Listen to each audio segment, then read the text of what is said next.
जय Hind. 12th class. चलिए आगे बढ़ते हैं इस वीडियो में। पिछले वीडियो में लंबी परिनलिका का स्वप्रेरकत्व ज्ञात कर लिया अपन ने और एक वृत्ताकार कुंडली का स्वप्रेरकत्व ज्ञात कर लिया, और इससे पहले स्वप्रेरण और अन्योन्य प्रेरण की परिभाषाएं पढ़ चुके हैं अपन और डेरिवेशन भी अपन कर चुके हैं। ठीक है, तो उन्हीं से जुड़ा हुआ आज आगे बढ़ेगा। जो पहले पढ़ चुके हैं उन्हीं से जुड़ा हुआ आगे बढ़ेगा अब अपन। देखिए, तो पुराने सूत्र आपको याद होना चाहिए। क्वेश्चन है हमारे पास, क्वेश्चन कह रहा है कि दो परिनलिकाओं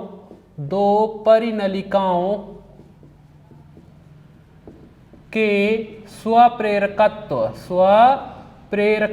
या कहें स्वप्रेरण गुणांक, दो परिनलिकाओं, एक को नाम दिया P तथा दूसरे को नाम दिया S। एक है प्राइमरी मतलब प्राथमिक कुंडली, दूसरी है सेकेंडरी मतलब द्वितीय कुंडली।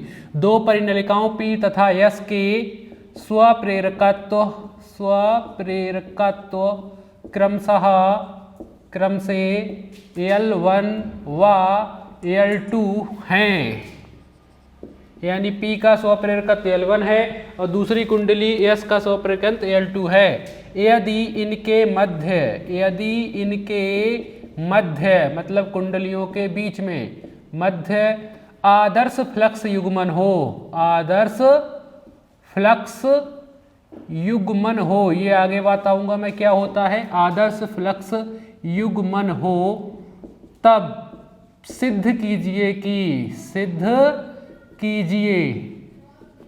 कि दोनों के बीच अन्योन्य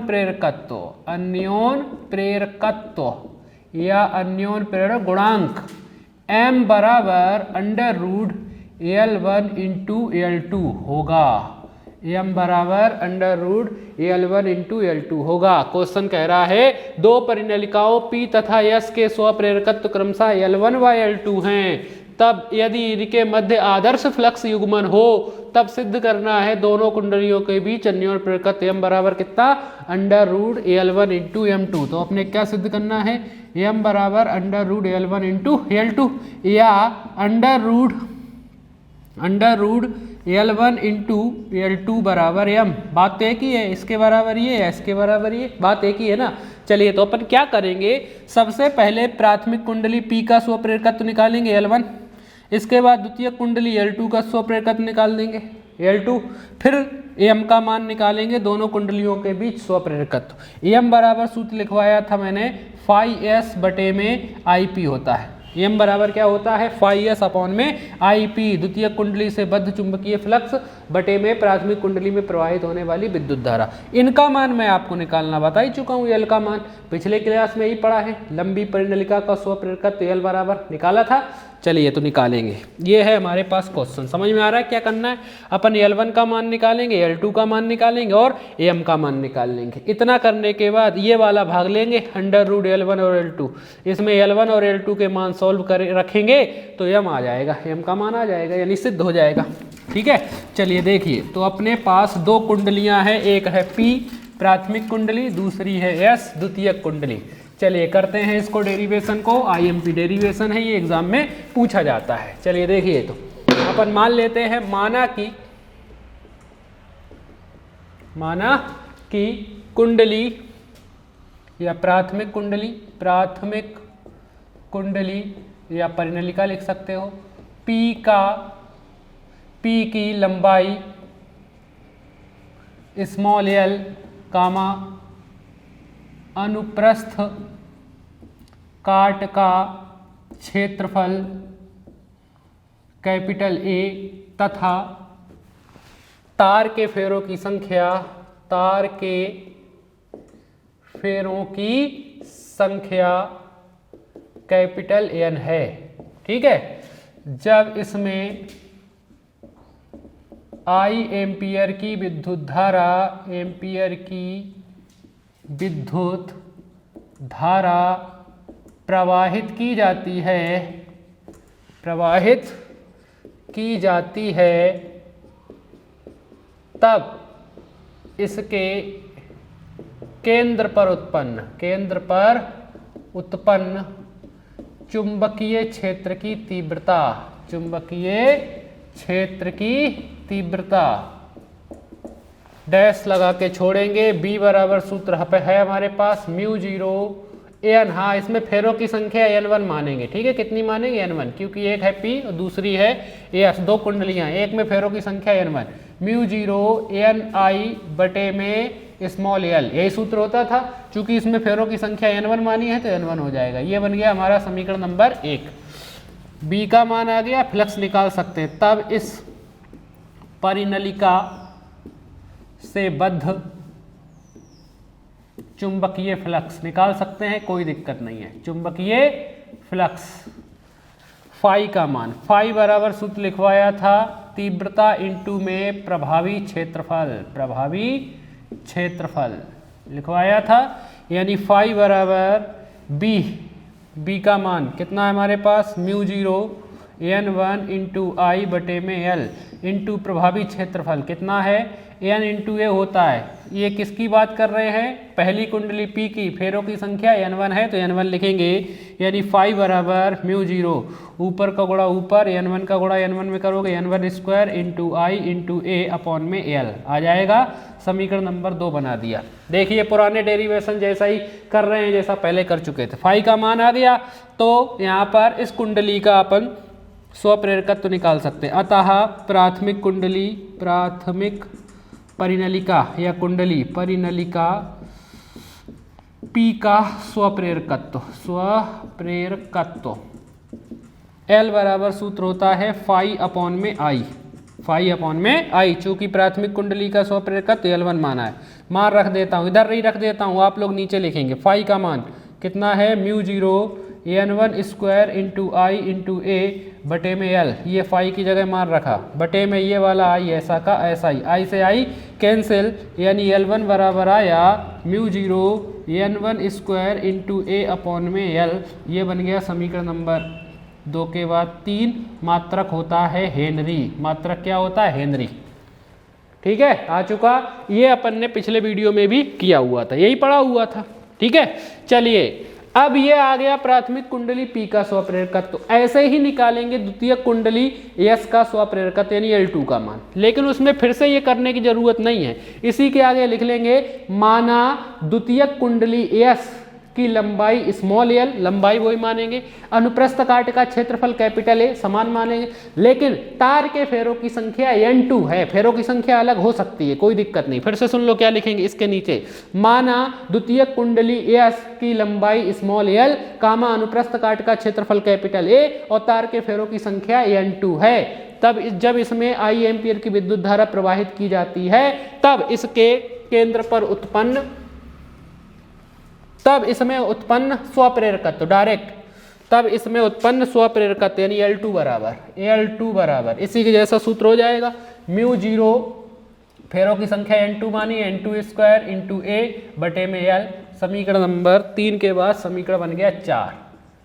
ठीक है, तो अलग से निकालने की जरूरत नहीं है, इसी प्रकार करके लिख सकते हैं अपन, कोई दिक्कत नहीं है। ये आ गया हमारे पास L2 का मान। ठीक, चलिए अब आगे बढ़ते हैं। L1 और L2 का मान तो आ गया, अब अपना काम है m का मान निकालना। m बराबर क्या होता है? फाई s अपॉन में आई पे।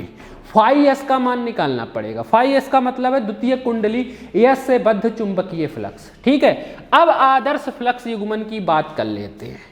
किसकी? आदर्श फ्लक्स युग्मन। चलिए सुनिए तो आदर्श फ्लक्स युग्मन होगा क्या। यदि दोनों कुंडलियों के बीच आदर्श फ्लक्स युग्मन है तब प्राथमिक कुंडली में उत्पन्न चुंबकीय क्षेत्र की तीव्रता या प्राथमिक कुंडली से बद्ध जो चुंबकीय क्षेत्र होता है वो द्वितीय कुंडली से भी पूरी तरीके से बद्ध होता है। यानी जो चुंबकीय क्षेत्र प्राथमिक कुंडली में उत्पन्न हुआ है वो ही चुंबकीय क्षेत्र द्वितीय कुंडली में भी उत्पन्न होगा। ठीक है, तो कुंडलियों के बीच आदर्श फ्लक्स युग्मन है। यदि कुंडलियों के बीच आदर्श फ्लक्स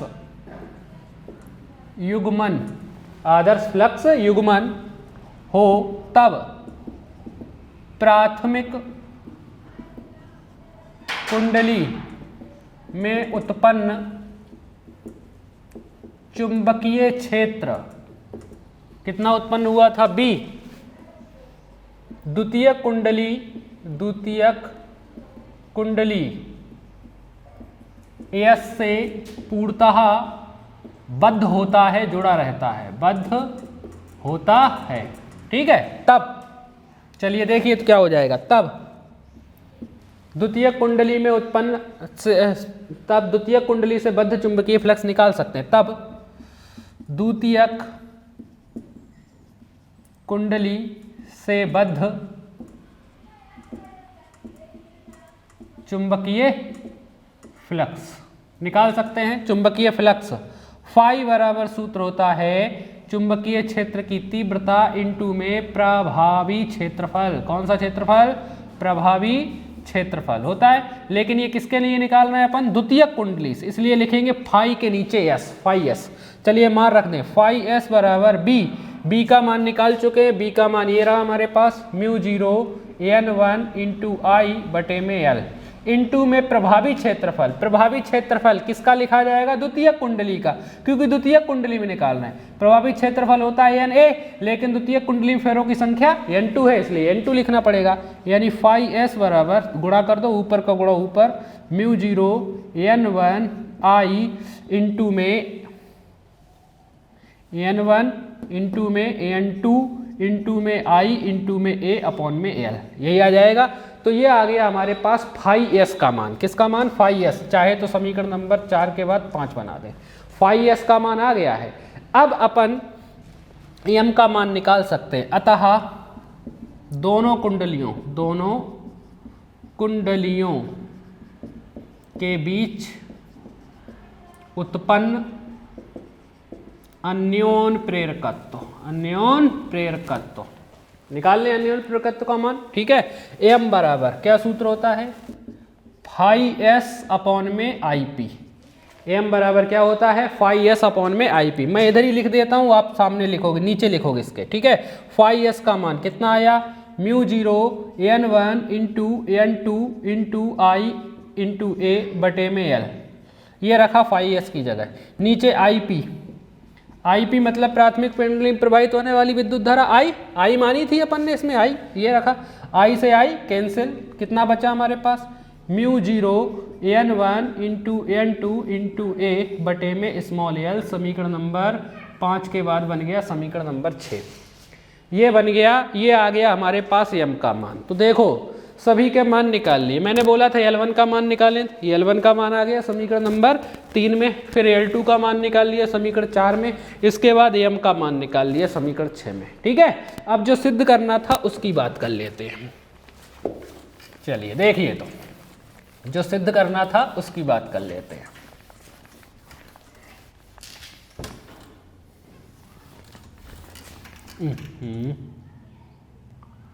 मिट गया है ये L2 का मान, चलो कोई बात नहीं, याद है। देखो क्या है, तो ये लेते हैं, चूंकि या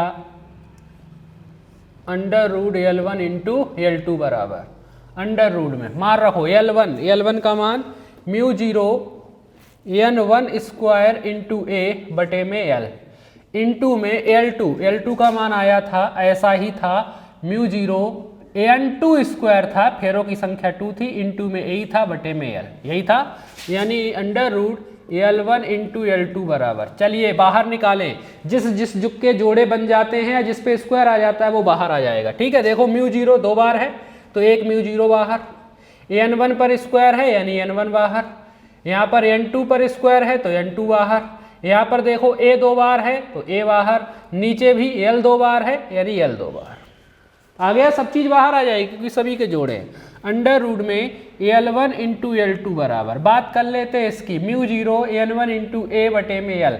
ये जो मान है वो किसका मान है? देखो ये मान हमारा m का है, यह मान किसका है? m का। यही आया म्यू 0 n1 इंटू ए बटे L, m बराबर म्यू 0 n1 इंटू n2 ए बटे में L। तो इसकी जगह कितना लिख सकते हैं अपन? m। और ये कौन से समीकरण से लिखा है वो लिख दो, समीकरण नंबर 6 से। समीकरण 6 से ये m का मान अपन ने यहाँ पर रखा हुआ। तो आ गया under root L1 into L2 बराबर m, या m बराबर under root L1 into L2। यही अपने को सिद्ध करना था, डैट्स प्रूव्ड। ये हो गया सिद्ध, हो गया सिद्ध, बात आ गई समझ में। तो ये हो गई। ये हो गया हमारा डेरिवेशन इसके लिए। चलिए अब आगे बढ़ते हैं, अब बात करेंगे अपन भंवर धाराओं की या फोको धाराओं की। वैज्ञानिक फोको ने बताया था इनके बारे में, इसीलिए उनके नाम पर है। चलिए देखिए, तो हमारे पास हेडिंग है भंवर धाराएं अथवा फोको धाराएं। मोस्ट आईएमपी है भी, फोको धाराएं, भंवर धाराएं या फोको धाराएं। चलिए क्या है भंवर धाराएं या फोको धाराएं?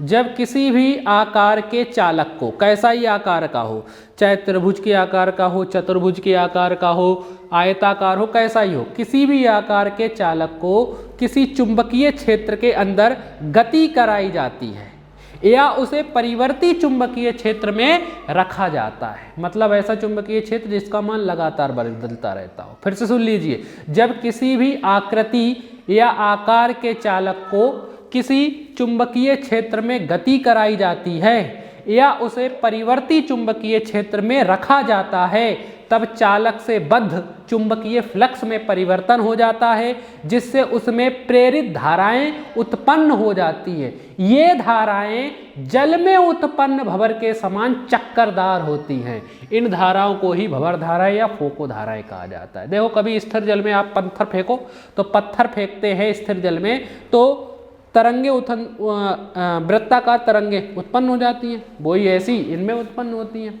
वृत्त के आकार की चक्करदार धाराएं। इन धाराओं को क्या नाम दिया गया? भंवर धारा या फोको धारा है। फिर से सुन लीजिए, जब किसी भी आकृति या आकार के चालक को किसी चुंबकीय क्षेत्र में गति कराई जाती है या उसे परिवर्ती चुंबकीय क्षेत्र में रखा जाता है, तब चालक से बद्ध चुंबकीय फ्लक्स में परिवर्तन हो जाता है, जिससे उसमें प्रेरित विद्युत धाराएं प्रवाहित होने लगती हैं, जो जल में उत्पन्न भंवर के समान चक्करदार होती हैं। इन धाराओं को भंवर धाराएं या फोको धाराएं कहा जाता है। Full stop. ठीक है, अब आगे सुन लो इसके बारे में। क्वेश्चन कहेगा भंवर धाराओं के उपयोग लिखिए।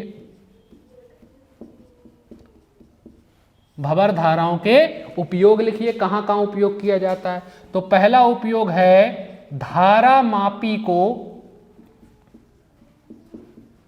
रुद्ध दोल बनाने में, इनका उपयोग किया जाता है। धारा मापी को रुद्ध दोल बनाने में। धारा मापी सुन लो, धारा मापी जो होता है इसके धारा से विद्युत धारा नापते हैं, तो ये धारा के चुंबकीय प्रभाव पर आधारित होता है, क्योंकि इसके अंदर करंट चला गया चालक के अंदर। तो जब भी किसी चालक में करंट जाएगा तो चालक के चारों ओर चुंबकीय क्षेत्र उत्पन्न होना है। तो होगा कि जब चुंबकीय क्षेत्र उत्पन्न होगा तो उसकी सुई किसी एक जगह पर रुक नहीं पाएगी। चुंबकीय क्षेत्र के कारण सुई इसकी इधर उधर हिलने लगेगी, तो अपने को उस परिपथ में प्रवाहित होने वाली विद्युत धारा का मान सही से पता नहीं चल पाएगा। इसीलिए अगर उस चुंबकीय सुई को स्थिर रखना है, बिल्कुल एक जगह पर जाके किसी पॉइंट पर जाके रुक जाए, तो उसे कहते हैं रुद्ध दोल बना रहे हैं धारा मापी को। मतलब उसकी कुंडली हिल नहीं रही, विक्षेपित नहीं हो रही, उसमें कंपन नहीं हो रहा है। तो क्या है? पहला, धारा मापी को रुद्ध दोल बनाने में। ठीक है। दूसरा उपयोग किया जाता है इसका प्रेरण भट्टी में, ऐसी भट्टी प्रेरण भट्टी में। तीसरा उपयोग किया जाता है प्रेरण मोटर में। ठीक है। और चौथा, विद्युत ब्रेक बनाने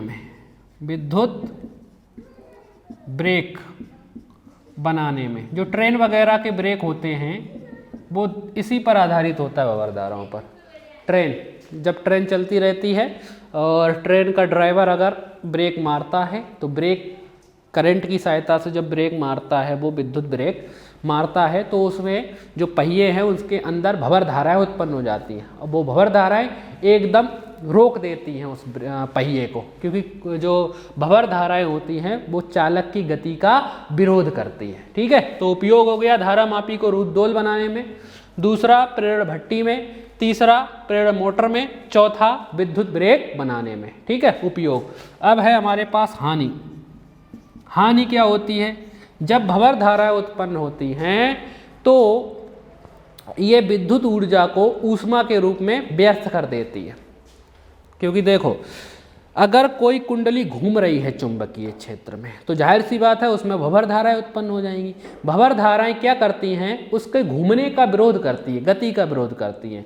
तो वो घूमेगी, ये विरोध करेंगी, तो वो कुंडली गर्म हो जाएगी। गर्म हो जाएगी यानी हीट ऊष्मा के रूप में बाहर निकल, जैसे हमारे पंखे जो होते हैं घूमते घूमते गर्म हो जाते हैं, कोई भी मोटर घूमते घूमते गर्म हो जाती है। रीजन क्या है, भंवर धाराएं उत्पन्न हुई, भंवर धाराएं उत्पन्न होने से विद्युत ऊर्जा ऊष्मा के रूप में बेकार होने लगी, नष्ट होने लगी, खराब होने लगी, तो ये इनकी हानि भी है। ठीक है, तो हानि में लिख देंगे कि भंवर धाराएं उत्पन्न होने से विद्युत ऊर्जा ऊष्मा के रूप में नष्ट होने लगती है, फुल स्टॉप। ठीक है, अब आगे पढ़ेंगे नेक्स्ट वीडियो में भंवर धाराओं का प्रायोगिक प्रदर्शन, प्रैक्टिकल करके देखेंगे कि कैसे उत्पन्न होती हैं ये भंवर धाराएं। ठीक है, तो पूरा क्वेश्चन पूछ दिया जाएगा भंवर धाराओं से, भंवर धाराएं क्या है, उपयोग लिखिए, हानि बताइए, इनका प्रायोगिक प्रदर्शन भी लिखिए। एग्जाम में जितना पूछा जाए आपको उतना ही करना है। ठीक है, तो उसे अपन नेक्स्ट वीडियो में देखने वाले हैं। चलिए इसको यहीं पर ख़त्म करते हैं। जय हिंद।